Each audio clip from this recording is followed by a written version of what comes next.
సిటీలో నేను కార్ తీసుకున్నాక చాలా కన్ఫ్యూజ్ అయింది. ఏ కంపెనీ పెట్టాలి, ఏడ పెట్టాలి అని. ఒక 4-5 పెద్ద పెద్ద సాఫ్ట్వేర్ కంపెనీలు పోయి చూసిన, కానీ మన అక్కడ సెట్ అవ్వలేదు. ట్రావెల్స్కి అటాచ్ చేద్దామని ట్రావెల్స్కి అటాచ్ చేసిన, దాంట్లో మాత్రం ఏం రూల్స్ మాత్రం లేవు. మనకు ఒక ప్లేస్ చూపిస్తారు, ఒక పర్సన్ చూపిస్తారు. ఆ పర్సన్కి మనము డైలీ మార్నింగ్ టైమింగ్ చెప్తారు, పికప్ డ్రాప్ చేసుకోవాలి.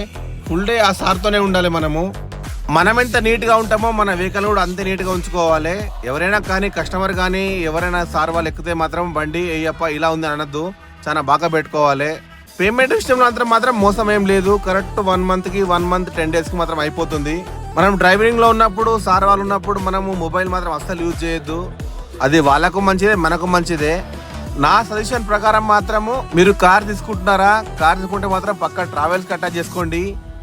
100 రూల్స్ కాకుండా కూడా 100 ఒక 50% రూల్స్ ఉంటాయి. అవి పాటించుకోకపోతే ఎక్కువ ప్రెజర్ ఏముండదు, ఆరామ్సే నడుపుకోవచ్చు బండిని.